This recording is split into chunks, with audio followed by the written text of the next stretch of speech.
Assalamualaikum warahmatullahi wabarakatuh. Shalom, salam sejahtera, Om Swastiastu, Namo Buddhaya, salam kebajikan. Saya Wahyu Febri Eka Susanti, dosen akuntansi di Fakultas Ekonomi dan Bisnis Universitas Palangkaraya. Saya adalah salah satu dosen pengampu mata kuliah akuntansi keuangan lanjutan 2. Mata kuliah ini secara umum membahas mengenai prosedur pencatatan transaksi, perlakuan akuntansi, dan penyajian laporan keuangan konsolidasian untuk perusahaan afiliasi.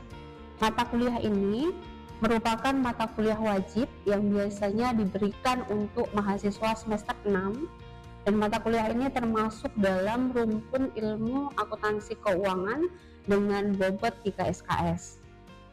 Mata kuliah prasyarat untuk mata kuliah akuntansi keuangan lanjutan 2 ini adalah akuntansi keuangan lanjutan 1.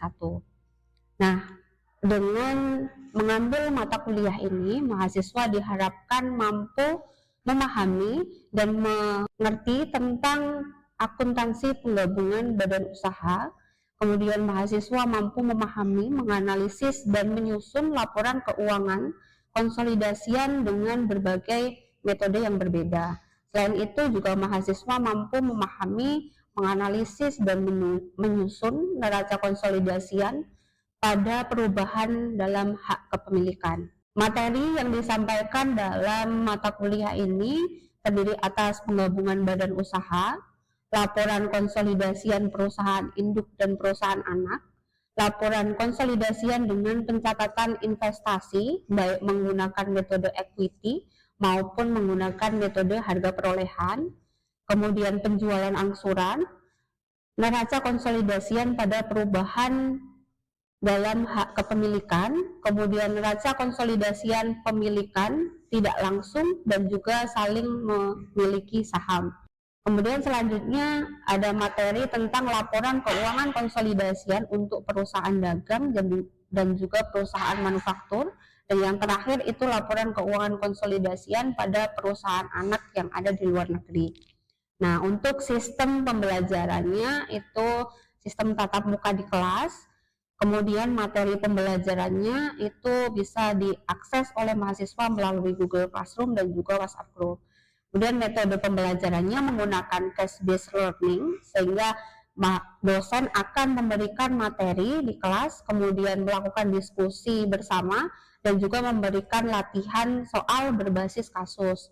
Nah, latihan soal yang berbasis kasus ini akan disesuaikan dengan materi di setiap pertemuan, baik itu studi kasus yang diberikan oleh dosen maupun analisis nyata di lapangan. Selain itu juga dosen akan memberikan penugasan secara terstruktur untuk mahasiswa.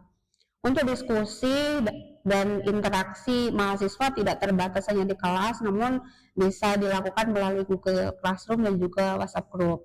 Nah, untuk penilaian di mata kuliah ini terdiri atas aktivitas partisipasi di kelas dan juga penugasan berbasis kasus tadi dengan bobot 50%, kemudian penugasan mandiri dan terstruktur itu 10%, UTS-nya 20%, dan UAS-nya 20%. Nah, untuk video yang selanjutnya itu akan ditampilkan video pembelajaran untuk pertemuan ketiga yang membahas tentang materi laporan konsolidasi dengan metode equity.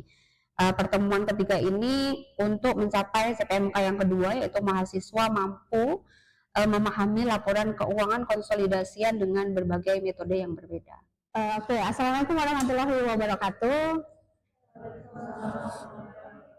Selamat siang teman-teman semua. Ya, semangatnya masih semangat pagi ya. Udah makan siang belum?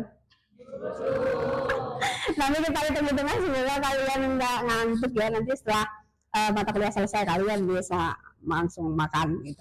Oke, di pertemuan kali ini kita akan membahas tentang laporan konsolidasi dengan metode equity. Nah, kemarin sebelum di pertemuan ini kalian sudah membahas tentang apa? Laporan keuangan konsolidasi untuk perusahaan anak dan perusahaan induk. Nah, sekarang ini lanjutannya nih, laporan keuangan konsolidasi dengan metode equity. Jadi ada dua metode nanti, metode equity dan metode harga perolehan. Oke, tujuan pembelajaran untuk pertemuan kali ini yaitu mahasiswa mampu memahami, menganalisis, dan menyusun laporan konsolidasian dengan metode equity. Nah, untuk menyusun itu tadi, kalian harusnya tahu dulu, satu, metode equity untuk pencatatan transaksi investasi itu apa. Kemudian yang kedua, mahasiswa mampu memahami hubungan kantor pusat dan kantor cabang itu apa dengan menggunakan metode equity. Dan yang ketiga itu mahasiswa mampu untuk membuat laporan konsolidasian untuk perusahaan induk atau perusahaan anak dengan metode equity. Itu ya. Nah, ada yang tahu nggak kira-kira sebelum kita masuk ke dalamnya nih, laporan keuangan konsolidasi dengan metode equity itu apa? Ada yang sudah membaca? Oke, ya, artinya sebelumnya perkenalkan saya Kurnianing Tias. Di sini saya akan menjawab pertanyaan dari Ibu mengenai metode equity. Metode equity adalah metode pencatatan investasi saham yang menganggap perusahaan induk dan anak sebagai satu kesatuan usaha, yang dimana ini mirip dengan hubungan antara kantor pusat dan juga kantor cabang. Dalam metode ini, perusahaan induk mencatat bagian laba atau rugi dari perusahaan anak sesuai dengan proporsi kepemilikan dari sahamnya. Oke, benar yang tadi yang disampaikan oleh si Kurnia. Jadi di metode equity ini adalah metode investasi saham. Jadi kalian menginvestasikan uang ke dalam perusahaan lain, kemudian nanti investasi itu, uang yang kalian investasikan ke perusahaan lain itu akan dicatat dengan metode equity. Metode equity apa? Yang tadi, misalnya di awal tahun kalian investasinya 10 juta nih, nanti di akhir tahun itu nilai investasi itu nggak akan 10 juta, dia akan mengikuti perubahan yang terjadi di perusahaan anak. Jadi kalau misalnya perusahaan anak punya laba, atau misalnya nih kita investasinya di bulan Januari 1 juta misalnya ya, kemudian di bulan Mei mereka ada laba sebesar 5 juta. Nah, nanti 5 juta itu akan kita kalikan dengan proporsi kepemilikan saham kita yang akan menambah nilai investasinya. Jadi otomatis dari waktu ke waktu sampai akhir tahun investasinya akan bertambah terus nih, kalau mereka punya laba dan kalau si anak ini punya laba dan juga dia membagikan dividen gitu. Nah, yang kedua itu adalah metode harga perolehan. Kalau harga perolehan, kalian tadi invest ke satu perusahaan, misalnya di awal tahun atau Januari 2024 itu investasi 1 juta, sampai akhir tahun nanti investasinya akan tetap 1 juta. Nggak ada penyesuaian baru akan terjadi di 31 Desember itu. Jadi penyesuaian nanti di akhir. Kalau yang metode equity ini mengikuti transaksi yang terjadi di perusahaan anak. Kalau perusahaan anak dapat rugi, berarti kita investasinya harus berkurang dong, karena perusahaan anak mengalami rugi atau perusahaan yang kita investasikan tadi rugi. Tapi kalau laba, otomatis dia akan menambah laba. Jadi dia fluktuasi mengikuti kejadian yang terjadi di perusahaan anak itu. Kalau harga perolehan lebih lebih simpel, karena dia hanya mencatat di awal dan di akhir periode nanti 31 Desember. Oke. Terus nah, ini tadi yang saya sebutkan, metode equity ini dipengaruhi oleh dua hal. Satu, kalau ada rugi atau laba. Kalau ada rugi berarti mengurangi investasi. Kalau laba, perusahaan anaknya laba berarti menambah investasi. Kalau ada dia dividen dibagikan perusahaan, berarti perusahaan anak yang tadi kalian invest itu membagikan dividen, berarti dividen investasinya akan berkurang di perusahaan induk yang punya kalian. Karena apa? Karena digunakan untuk bayar investasi tadi. Itu adalah dividen yang dibagikan oleh perusahaan. Kemudian yang disebutkan Kurnia tadi benar, ini hubungan antara kantor pusat dan kantor cabang itu sama halnya dengan perusahaan induk dan perusahaan anak. Kalau kalian pernah dengar perusahaan itu kan biasanya ada punya kantor cabangnya di mana gitu ya. Perusahaan misalnya Bank BRI ada kantor cabangnya di sebelah di mana-mana gitu. Nah, itu namanya kantor cabang dan kantor pusat dan kantor cabang. Kalau di kantor pusat kantor cabang itu nanti akan ada rekeningnya namanya kantor cabang. Di situ kalau kita invest ke kantor cabang, maka investasinya akan kita catat di debit investasi kemana gitu, ke kantor cabang. Kemudian kalau laba menambah yang di sebelah sini nih, kemudian kalau rugi mengurangi. Kemudian yang di sebelah sini kalau laba ditahannya, otomatis di kantor pusat di punya kita itu labanya berapa, kita tambah dengan laba kantor cabangnya, kita kurangi dengan rugi kalau ada rugi gitu. Terus kalau untuk hubungan perusahaan induk dan anak ini, perusahaan induknya itu sama. Kalau perusahaan induk itu terjadi karena kita beli perusahaan yang lain. Jadi ketika kalian membeli perusahaan atau saham perusahaan lain di atas 50% gitu biasanya, itu kalian namanya punya pengendalian atau pengendalian signifikan. Nah, nanti kalian anak perusahaan yang kalian tadi investkan itu namanya anak perusahaan.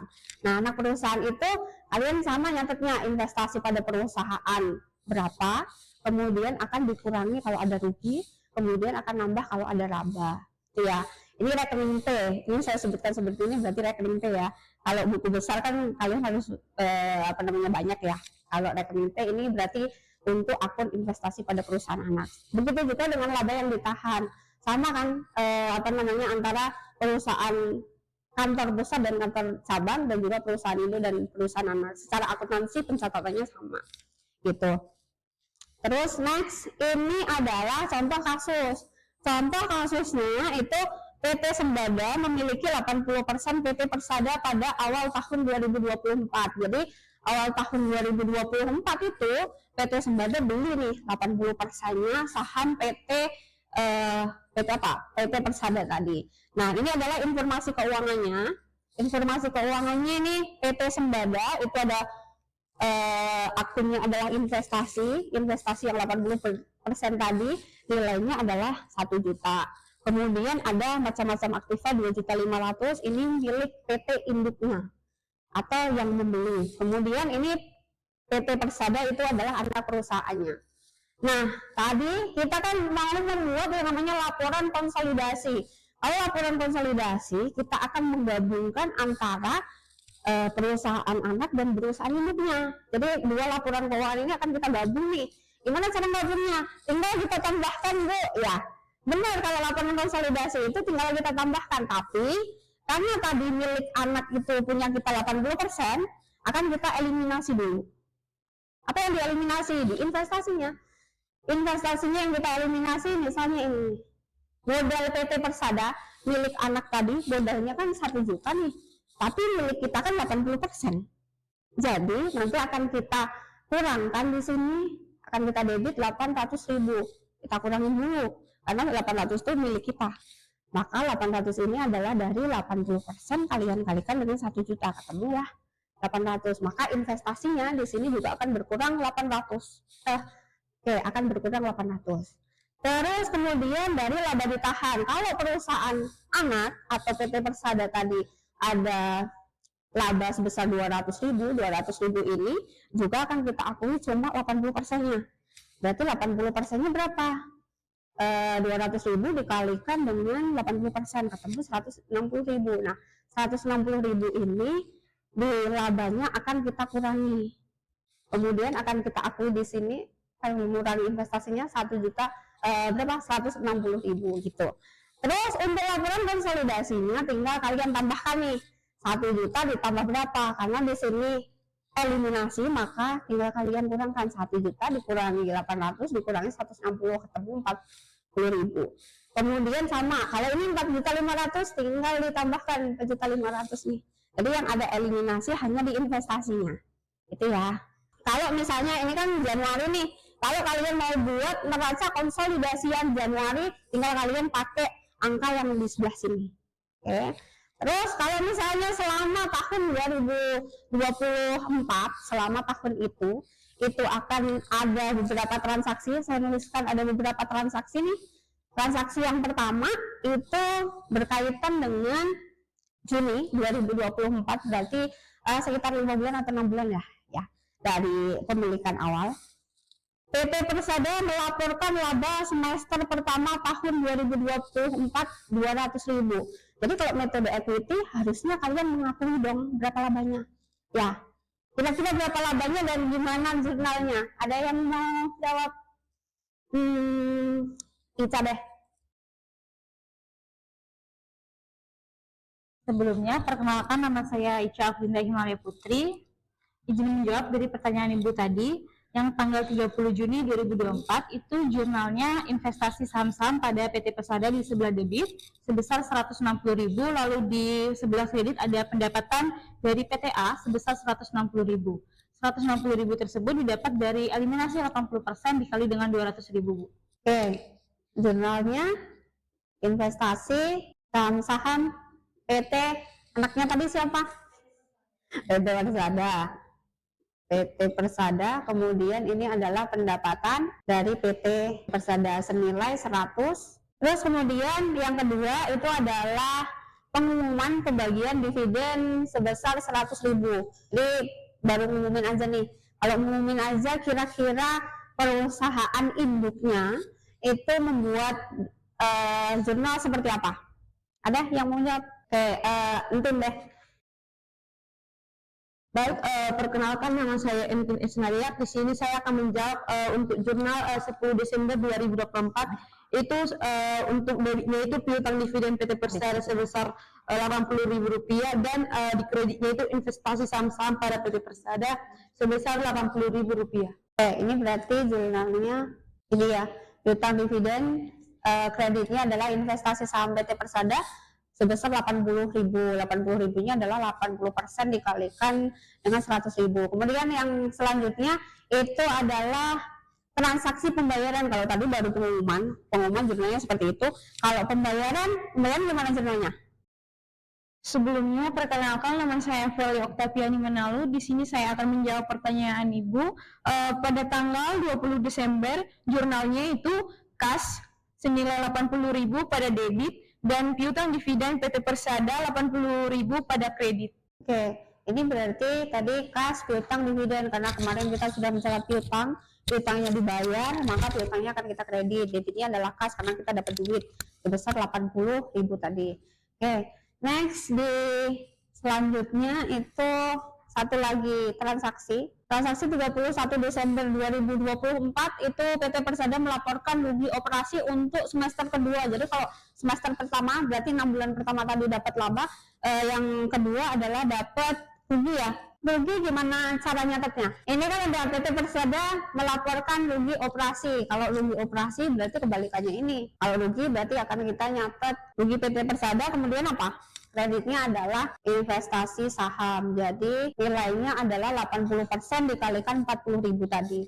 Berarti 40.000. Setelah kita buat, ini adalah jurnal yang terjadi selama 1 tahun. Jadi nanti kalau untuk mau buat jurnal di 31 Desember nih, kalian mau buat laporan konsolidasi lagi. Sama kayak tadi, laporan konsolidasi ini adalah laporan per 31 Desember masing-masing perusahaan.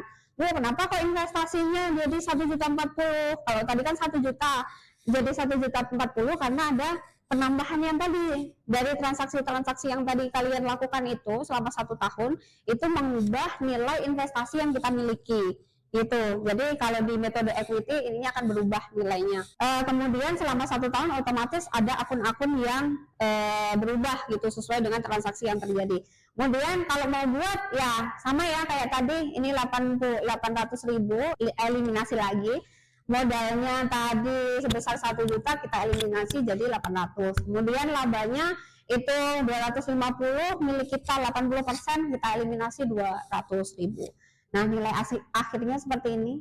Nanti investasinya tinggal 40.000, bukan investasi tapi selisih harga investasinya itu 40.000, macam-macam aktiva tinggal 4880. Nah, untuk membuat neracanya nanti kalian tinggal ngambil dari sini angkanya. Jadi ini adalah alat bantu kalian untuk membuat neraca atau laporan posisi keuangan konsolidasian. Konsolidasian itu berarti gabungkan antara beberapa perusahaan atau minimal 2 perusahaan. Nah, ini bentuknya seperti ini. Tadi macam-macam aktivanya 4.880.000. Ambil dari slide sebelumnya tadi. Dari ini 4.880 ya. Begitu juga yang seterusnya. Ini macam-macam hutangnya 2.800.000, kemudian sahamnya 200, kemudian laba ditahannya 50 sudah ada di dalam Excel ini tadi semua gitu. Studi kasus nih.